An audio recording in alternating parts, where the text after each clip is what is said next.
ሰላም ፊልም ወዳጆች እንዴት ናችሁልን? በፕሪዝን ብሬክ ምዕራፍ 4 ተመልሰናል።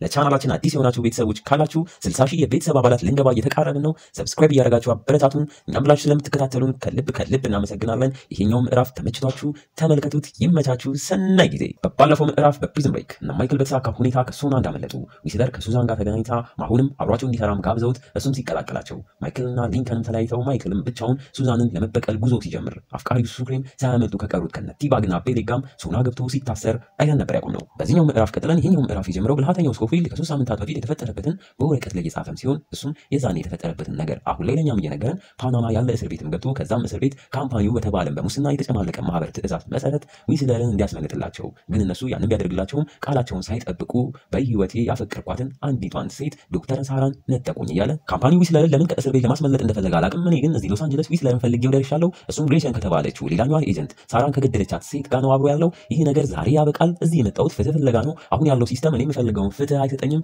ይህን ጽሁፍ እያነበባችሁ ከሆነ ለሳራ ሞት በመበቀል ሂደት ላይ እንደሞትኩ ታውቃላችሁም ብሎ ከሶና ካመለጠም በኋላ ተግባራዊ ወደሚያደርገው እቅዱም ያመራል። ስለ ዊስለር ካወራን እሱም ከሱዛን ጋር በሚገርም መልኩ ሹፌራቸውን ቀውሱም አሁንን አድርገውት የካምፓኒ የሆነ አንድ ካርድ ከባለስልጣን እጅ ለመውሰድ ወደ ተልእኮም እያመሩ ከመኪናቸውም ወርደው ወደ አንድ ሆቴሉ ሲገቡ ከርቀት ማይክል እየተከታተላቸው ወዲያው ሲያያቸው እሱም ወደ ሆቴሉ ሰራተኛ መስሎ ሳያስነቃ ካርቶን ይዞም ይገባል። ታዲያ ከካርቶን ውስጥ የሱፍ ኮት እንዲሁም ሽጉጥ አውጥቶ ጉዞውን ወደ ዊስለርም ያደርጋል በለው። ዊስለርም ያ ምዕራፍ 3 ላይ እነ ማይክል ሻንጣ ውስጥ ያገኙት ፋይል ውስጥ ያለም ስም ጄሰን የተባለው ሰው ጋር ማምርቶ የካምፓኒውን ካርድ ለመግዛት ከሰውየውም ጋር በገንዘብ ተስማምተው ሰውየውም የተባለችውን ካርድ ካስቀመጠበት ማምርቶ ሲሰጠው ከሚያወሩትም ተነስተን ይቺ ትንሽዬ የፕላስቲክ ካርድ የካምፓኒው በጣም ብዙ ሚስጥሮች እንደያዘችና የሆነ ነገር ለማድረግ ካሰበ ራሱ ካምፓኒው ካርዷን ለማስመለስ የማያደርገው ነገር እንደሌለም እየተነገረው ዊስለር ሆይም ካርዱን እጁ ካስገባም በኋላ እዛው ጄሰን የተባለውን ሰውዬ ከነጠባቂው ሾቶ ሲገለው እናየዋለን። ሰውየውንም ገሎት ምንም እንዳልተፈጠረ ክፍሉ ለቆም ሲወጣ ማይክል ላይን ውስጥም ገብቶ ማይክልም እሱን ሲከተለው ዊስለርም ወደ ውጪ ሱዛን ወዳለችበት ጋር መውጣት ሲገባው የሆነ ደበቅ ያለች ክፍልም ገብቶ ጣራም ላይ የደበቀውን ዕቃ አውጥቶ ተመሳሳይ የፕላስቲክ ካርድም ሰክቶበት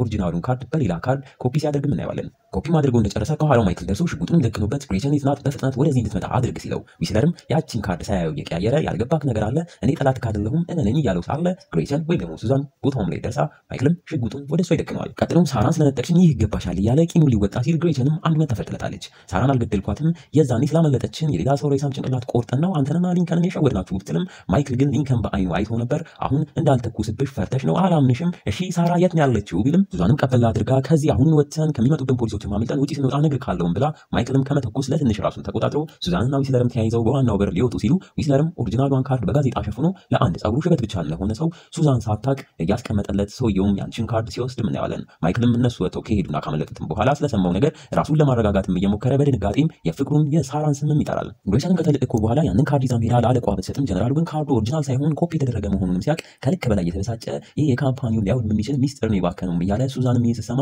ምናልባት ዊስለር ሊሆን እንደሚችል ልክ ካርዱን ከተቀበልን በኋላ ለትንሽ ደቂቃ ተሰውሮ እንደነበርና የዛኔም ኮፒ አድርጎት ሊሆን ይችላል ብትልም ጀነራሉ ግን አንቺ ነሽ እሱን የቀጠርሽው ከሶና እንድናስወጣ የጠየቅሽው አንቺው ነሽ ምናልባት አንቺ ከዚህ ነገር የሆነ ትርፍ ይኖርሽ ሊሆን ይችላል ብሎ ጠርጥሯት ከዚህ በኋላ አታስፈልጊኝም እያለ ትቷት ሲሄድ መኪና ውስጥም የነበረ እስከዛሬ አይተነው ማናቅ አዲስ ኤጀንት ኪምን የተካው ኤጀንት ከመኪናውም ወርዶ ወደ እሷም ተጠግቶ ሽጉጡንም ይደቅልባታል። እረፍ ወደ ማይክል ጋም ስንመለስ የሰማውን ነገር ለማረጋገጥ እዛው ፓናማ ከልጁና ሶፊያ ጋር ኑሮን ወዳረገው ሊንከን ጋም ደውሎ ሊንከንም እንዴት እንዳለም እየጠየቀው እዛውም ስለ ሶና አዲስ መረጃም ይነግረዋል። ሶና ብታምኑም ባታምኑም ከ3 ቀናት በፊት ሙሉ ለሙሉ ተቃጥሎ ወድሞ እስረኞችን በብጥብጡ ሸሽተው እስካሁን ቤሌክ ነሽ ቲባግ ነሽ እንዲሁም ሱክሬ የገቡበት አይታወቅም ይለዋል በለው። ማይክልም የሱክሬን ስም ሲሰማ ክው እያለ እንዴ ሱክሬ እዛ እንደገባም እየጠየቀ ቀጥሎ ዊስለርና ግሬቸንን እንዳገኛቸው ግሬቸንም ሳራ ለሞቷን እየነገረችው የዛኔ ያየከው እግጥ የሳራ ጭንቅላት ነው ወይም ብሎም ሊንከንን ጠይቁት ሊንከንም አዎ ግን በይበልጥ አልመረመርኩትም ነበር እያለ ማይክልንም ቀበል አድርጎ ያየክበት ቦታ ጨለማ ነበር ኤልዜም ሲገሏት ሰማ እንጂ አላየም ታዲያ አልሞተችም ብሎ ራሱንም እያሳመነ ሊንከንም እንጃ ግን ለምን ሁሉንም ነገር ትተክ እዚህ አንድ ላይ አንሆንም ቢለውም ማይክል ግን ያለ መልስ ተሰናብቶት ስልኩም ያበቃል። በሌላ ትዕይንት ደግሞ ሌላ ግራሚ ነገር እናያለን። ከጋቦ ቤሌክና አፍቃሪ ሱክሬም ከተቃጠለው ሶና ማመልጠው በመኪናም ተጭነው ፓናማን ለቀው አሜሪካም ገብተው የቤሌክ እናትን በመኪናም ስታገኛቸው እናያቸዋለን። ዋው ማይክልም ከሊንከን ጋር ካወራ በኋላ ወደ አንድ ኢንተርኔት ካፌም አምርቶ ያ ከነ ሱክሬ ጋር የሚነጋገርበትን የኢንተርኔት ሳይት ማስገብቶ ሲያይ አንድ መልእክት ተልኮለት አይኑ ፈቶ ይቀራል። መልእክቱም ስለ ሳራ መረጃ ላይ ማወቅ ከፈለክ ማክሰኞ ቀን 5 ሰዓት እዚህ ቦታ ናም ተብሎ ቦታውም ተነግሮት ያያል። ይላል። በለው ማይክልም ያለ ምንም ማመንታት ቦታው ላይ በተባለውም ሰዓት ሲያመራ ቦታው ላይ የቀጠረው ሰው ማን ቢሆን ጥሩ ነው? የአባቱ ገዳይ ቀውሱ ማሁን ነበር። ማሁንም ብቻውን እንደመጣ ዊስለርን እንደምታስበው አይነት ሰው አይደለም። ከሱ ጋር ሆነ ካምፓኒውን ለመጣል እየሰራ ነው ብሎትም ያርፏል። ማይክልም ምንም ሳያምነው ሱዛንስ እያለው አሁን ግን ስለ ሳራ የምታውቀውን ንገረኝ፣ ካልሆነና ካልፈለክም ሱዛንን ደውለህ ጠይቃት ሲለው ማሁንም ቀበል አድርጎ ሱዛን ሞታለችም ይለዋል። ማይክልም ሲሰማ በትንሹ ማሁን እንደማመንም እያለ ሰው የማያቸውን ቦታ ወርደው ማሁንም ቀድሞ ሲሰሩት የነበረው ተልእኮ ማለትም ስለዛች ፕላስቲክ ካርድ ምንነትም እየነገረው ካርዷ የካምፓኒው ጥቁር መጽሐፍ በሚለው ያዘው። እያንዳንዱ ካምፓኒው የሚሰራውን ስራ ኤጀንቶች በዝርዝር የያዘ እነሱ በሚለው ስሙ ሲላም ይሉታል። ያንንም ዊስለር እጁ አስገብቶታል ቢለውም ማይክል ሜኑላ ቢሰማ ራሱ አሁን ይሄ አይመለከተኝም ስለ ሳራ ንገረኝ ቢለውም አሁንም እኔም ከቤተሰቤ ጋር መቀላቀል እፈልጋለሁ፣ ግን ካምፓኒው ከጀርባችን ሊገለን እየሞከረ አይታሰብም። ዊስለር የሳራን ነገር ያውቃል፣ ግን የሚነግርህ አግኝተኸው ስታወራው ነው ብሎትም ተያይዘው ዊስለርን ለማግኘትም ይሄዳሉ። ዊስለርም አግኝቷቸው ሲላ ስለተባለችውን ካርድ በድጋሚ ነግሮት ታዲያ ካርድ ውስጥ ያለውን መረጃ ለማንበብ አንድ ስቴፕ መሄድ ያስፈልገናል። ያንንም ለማድረግ ጥብቅ ቁጥጥር ያለበትን ቦታ በመጀመሪያ ማለፍ አለብን። ለዛም ማይክል ታስፈልገናለህ። ቦታውንም ሶና የጣልኩት መጽሐፍን ባገኛ በሱ በኩል እንደሚያልፍ ግን አሁን መጽሐፉ ስለሌለ ያላንተ አይሆንም እያለው ማይክል ሜኑላ ሰምቶ ራሱ ቢሆንም ስለ ሳራ መጠየቁን ቀጥሎ ዊስለርን ባገኘው መረጃ መሰረት ሳራ ከሳምንት በፊት ሳንታፌ ላይ ወደ ቺካጎ የሚወስዳትን ባስ ትኬት እንደገዛች መረጃውም ደርሶኛልም እያለው ማይክልም ሲሰማ ወር ሙሉ ሳራ ሞታለች ብዬ ሳስብ ነበር፣ አሁን በህይወት ካለች እሷን እፈልጋታለሁ ብሎ ስቷቸው ሊሄድ ሲል ዊስለርና ማሁንም ቢያንስ በአንድ ሳምንት ይህን ነገር እንጨርሳለን፣ ለአንዴና ለመጨረሻ ጊዜ ካምፓኒውን እንጣለውም እያለ ዊስለርም ቆይ መጀመሪያ ሲላ የተባለችውን ካርድ ላሳይክም እያለ ገና ኪሱም ከመግባቱ ከኋላ ጭንቅላቱን በጥይት ተመቶም መሬት ላይ ይዘረራል። ዊስለር ሞተ በለው ማይክልና ማሁንም በተፈጠረው ነገር ክው ብለው እዛውን ተደብቀው አንድ ግዙፍ ጥቁር ሰውዬም ወደ ቦታው ይመጣል። እኛም ሰውየውን ስናየው አዲሱ ኤጀንት የሱዛን ገዳይ እንደሆነም እያስታወስን እና ማይክልም እነሱ እንዳይገደሉ ዊስለርን ከሲላው ጋር እዛው እንደተዘረረ ትተውትም ይፈረጥጣሉ። አዲሱ የካምፓኒው ኤጀንትም ከሞተው የዊስለር ሬሳ ውስጥም ሲላውን አውጥቶ ወስዶ አካባቢውን ለቆም ይሄዳል። በሌላ ትዕይንት እስካሁን ያላየነው መርዙ ቲባግም እሱም እንደነ ቤሌክ ከሶና ካመለጠን በኋላ እንዳለው ከዛች የሌቴሮ ቅምጥቃም ፍቅሩን እያጣጣመ ግን ብዙም ሳይቆይ የዊስለርን መጽሐፍም ይዞ ማይክልን በቀለዋለሁ እያለ መጽሐፏንም እያየ ያንንን ገንዘብ ተቀብሏት ለውለቷም ዳጎስ ያለም ገንዘብ ሰጥቷት እስር ቤት በሚያውቀውም ልጅ በተገኘ መኪና ጉዞውን ይጀምራል። አዲሱ ኤጀንትም ወደ አለቃው ካምርቶ ኦሪጂናሉን ሲላም እያስረከበ ጀነራሉም ኦሪጂናልነቱን ካረጋገጠን በኋላ ግር በሚል መልኩ ለዛ ዊስለር አብሮ ሲሰራው ለነበረ ጸጉሩ ሽበት ለሆነም ሰውዬ ከዚህ በኋላ ለዚህ ነገር አንተ ነህ ተጠያቂ ብሎ ሲላውን ሲሰጠውና ሲሰኘው እናያለን። ቀጥሎም በኪም ቦታ ለተተካው አዲሱ ኤጀንትም አሁን ሁሉንም ነገር የምናጸዳበት ሰዓት ነው። በጠቅላላ ከዊስለር ጋር ግንኙነት ያላቸው ስኮፊልድ ነሽ፣ ማሁን ነሽ፣ ሊንከን ሳይቀር ፓናማ ራሱ ቢሆንም አስወግዷቸውን ብሎ ትዕዛዝ ያስተላልፋል።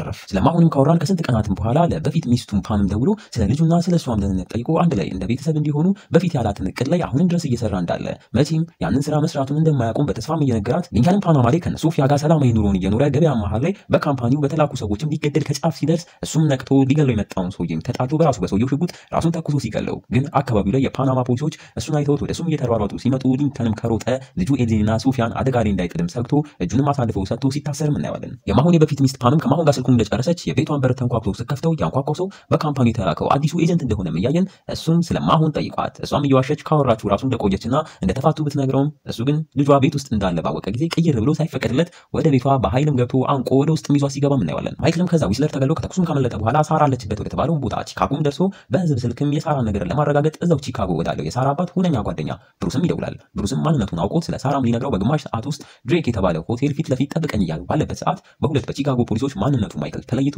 እሱም እጅ ከፍንጅ ስለተገኘ ማንነቱን ሳይደብቅ እጁን ይሰጣል። ታዲያ ታስሮ ወደ ጣቢያም ሲገባ ኤጀንት ዳን ሰልፍ የተባለ የሀገሪቷ ደህንነት ሰራተኛ ወደሱ መጥቶ ዊስለር ሲገደል እዛው ነበርክ እንዳልገደል ካውቃለሁ ዊስለር ከኔ ጋር ሆኖ ያንን ሲላ የተባለውን ካርድ ኮፒ ሊሰጠኝ ተስማምተን ነበርም እያለ ማይክልም ከሱ ምን ፈልጎ እንዳለም ሲጠይቀው ዳንም ቀበል አድርጎ እስከዛሬ በሰራካቸው ወንጀሎች ከባድ የእስር ጊዜ እየጠበቀክ ነው፣ ግን አስበው ሲላን አግኝተህ ለኔ ከሰጠቀኝ ምንም ሳትታሰር በአንድ ቀን ትለቀቃለክም ይለዋል። ማይክል ግን በመጀመሪያ አሁንም ቢሆን የፍቅሩን የሳራን ነገር ቢጠይቅም ዳን ግን ያንን እንደማያደርግለት ወንድሙ ሊንከንም ፓናማ ታስሮ እዛ ካሉ የህግ አካላት ጋር ተነጋግሮ ወደዚህም እያመጣው እንዳለም ቀጥሎም በሊንከንና በማይክል አባት የተጻፈ ሲላ የምትል ጽሁፍ በቁራጭ ወረቀት ላይ የሚያሳየው አባታችሁ ያለፉትን 2 ዓመታት ይቺን ሲላ የተባለችን ካርድ ለማግኘት ሲለፋ ነበርም ይለዋል። ማይክልም ይህን ሁላ ከሰማም በኋላ እንደ መስማማትም እያለ ግን ወንድሜን ማናገር ፈልጋለሁ ብሎ ይጠይቃል። በሌላ በኩል ማሁንም የቤተሰቡ መርዶ ተነግሮት በፍጥነት ወደ ቤት ሲያመራም ቤቱ በፖሊሶች ተከቦ ቤት ውስጥ በተደረገው አሰቃቂ ግድያ ሳቢያ ገብቶ እንዳያይም ይደረጋል።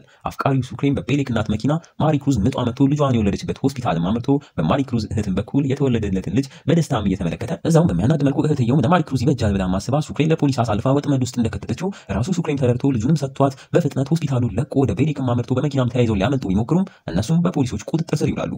መርዙ ቲባግም ገንዘቡንና ያቺ መጽሐፍ እንደያዘ ወደ ማይክልና ቀጣይ እቅዱን ለመተግበርም እየሄደ እናደርሷቸዋለን ያሏቸው 2 ሰዎችም ቲባግ በያዘው ገንዘብም እየማለሉ የሆነ አሳቻ መንገድ ላይ ገንዘቡን ካርዱን ቀጥቶ ለመቀበል መንቂያ ብረትም ደብቀው ሲይዙም ያሳዩናል። እንግዲህ ሊንከንም ከፓናማ እንደዛው ታስሮ ወደ አሜሪካ መጥቶ ማይክልን ሲቀላቀል ለሁለትም ሆነው ከኤጀንት ዳን ጋር ካምፓኒውን የሚያወድሙበትን ያቺን ካርድ ፍለጋም ሲገቡ ሊንከንም ያ ስራ ለሁለትም አይታሰብ ነው ሲል በዛም ላይ ደግሞ ሰውን ጨምር ከተባለ ማን ይታመናል እያሉ ዳንም ለዛ ምናልባት እናንተ ልታምኗቸው የምትችሉት ፈርናንዶ ሱክሬና ብራድ ቤሌክ ታስረዋል። በተጨማሪም አሌክሳንደር ማሁን እስር ቤት ገብቷልም ይላቸዋል። ማይክልም ለዚህ ስራ ግዴታ ማሁን እንደሚያስፈልጋቸው ግን ዊስለር ከመገደሉ በፊት ያንን ካርድ ለማሰራት ድጋሚ ሌላ አንድ ስቴፕ መሄድ ያስፈልገናል ያለውንም እያስታወሰ ዳንም አዎ ካርዱ ግዴታ ለማሰራት የካምፓኒው ዋና መስሪያ ቤት ገብታችሁ ነው ካርዱን ስትሰኩት የሚሰራውም እያለ ዋና መስሪያ ቤቱ ያለው ደግሞ ሎስ አንጀለስ ውስጥ ግን በትክክል የት እንዳለ እንደማያውቁት ይናገራል። አስቡት ካርዱ የት እንዳለ አያውቁም። ከዛም አልፎ ቢያገኙትም የት እንደሚሰኩት እሱንም አያውቁም። ከባድ ስራ እና ማይክልም ከባድ ለሞት የሚያደርስ ስራ እየጠበቃቸው እንዳለም እያሰቡ ገና ስራውን ተስማምተው ከመጀመራቸው በፊት በብሩስ በኩል ሙሉ የዋስትና ክፍያ ተከፍሎላቸው በዋስ እንደተለቀቁም ለዳን ተነግሮት እሱም እየመረረው ያን ማይክል የአባታቸውን ፋይልም ከዚህ በኋላ እሱ ምንም እንደማይሰራለት ነግሮም ሰጥቷቸው በዋስ እንደተፈቱም ነግሮም ይለቃቸዋል። ብሩስም እና ማይክልን ይዞ በመኪናው ወደ አንድ ደህንነቱ የተጠበቀም ቤት አምርቶ ወደ ውስጥም ሲያስገባቸው በታሙን ባታሙን ሳራ በህይወት ፊት ለፊት ቆማ ማይክልን በድንጋጤ ይመለከታል። ምን እሱ ብቻ እኛም እንጂ ማይክልም እውነት አልመስልክ እያለው ተጠግቷት ግጥም አድርጎም አቅፎም ይስማታል። ዋው ምሽቱን ናፍቆታቸውን እየተወጡ አብረውም እዛው ሲያሳልፉት ማይክልም ሞታለች ተብሎ የተሰጠውን ያቺን በፊት የሰጣትን የአበባ ቅርጽ መልሶም እየሰጣት አሁንም በዋስ ቢፈታም እሱ እየጠበቀው እንዳለም እያሰበ ሳራም በመሃል በሱዛን የዛኔ ፓናማ ላይ ስትሰቃይ የነበረችበትን ጀርባ የተገረፈበትን ጠባሳም እያሳየችው ሰዎቹ ያረጓትንም እያስታወሰች እያለቀሰችም ትነግሯለች። ማይክልም በንዴት እየተብሰለሰለ አቅፎም እያባበላት ሳለ ያ ጥቁሩ ኤጀንት ቤት አድርጎ እንደሆነ አይታወቅም ያሉበት ቦታም ደርሶ ወደ ሳራም ተኩሶ ሲስታቸው እነሱም በርግገው ከሊንከን ጋር ተያይዘው አካባቢውን ለቀው እየሸሹ ማይክልም ከነዚህ ሰዎች የትም ብንሄድ አናመልጥም እኛ ቀድመን ካላስቆምናቸው መቼም አያቆሙም ስለዚህም እያለ ወደ ሊንከን ዞሮ ምን ማድረግ እንዳለባቸው እየነገረው በዚህኛው ግን ሳራን ትቻት አልሄድም እያለ ወደ ዳንም ደውሎ ተቀላቅለናል ይለዋል። እንግዲህ እንዲህ እያለን የዚህኛውን ክፍል ማገባደጃ ትዕይንቶች ላይ ተቃርናል። ማይክልና ሊንከንም ሱክሬን ማሁንን ቤሌክንም አግኝቷቸው ቤሌክም እንዴት አብሯቸው ሊሰራ ነው እያላችሁ ያላችሁ ካላችሁ እንግዲህ ከሶና የዛኔ ሲያመጡ ሱክሬን ረድቶ እዚህ ያደረሰው ሰው ስለሆነ ሱክሬን ከዛን ጊዜ ጀምሮ እያመነው እንደመጣ ለማይክል ስለነገረው ነበር አብሯቸው የተቀላቀላቸው። እዛውም ቀጣይ የሚሰሩት መረጃ ሁሉ የያዘው የዊስለር መጽሐፍ መርዙ ቲባግ እጅ እንዳለም ለማይክል ሲነግሩት ስለ ቲባግም ካወራን እንደፈራ ነው እነዛ ሰዎች በያዙት ብረት ቀጥቅጠው ከመኪናቸው ማውርደው ገንዘቡንም ዘርፈው እልም ያለ በረሃም ላይ ከዛኛው እስረኛ ጋር አንድ ላይ ጥለዋቸውም ይሄዳሉ።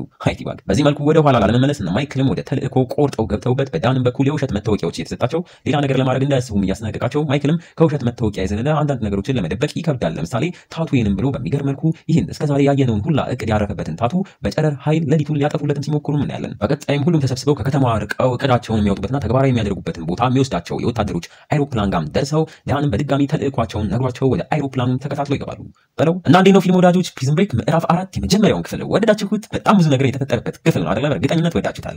ታዲያ ሁልጊዜ እንደምንላችሁ ቀጣዩን ክፍል ለማየት ከጓጓችሁ ከታች ሄዳችሁ ጆይን የምትለዋን ነክታችሁ ሜምበር ከሆናችሁ አሁኑኑ ማየት ትችላላችሁ። እንዲሁም ዛሬውኑ ቀጣዩ ክፍል እንዲለቀቅ ይህን ቪዲዮ አነስ ያለች በአናቷ 1400 ላይክ አስገቧት። እንዲሁም ሰብስክራይብ ያላደረጋችሁ ወዳጆቻችን ካላችሁ ሰብስክራይብ እያደረጋችሁ አለምን እሱ ብቻ ጆይንም ሼርም እያደረጋችሁ አበረታቱን። በቀጣይ ክፍል እስከምንገናኝ እስካሁን አብረናችሁ የቆየነው ፊልም ወዳጆች ነበርን። እንወዳችኋለን። ቸር ቆዩልን።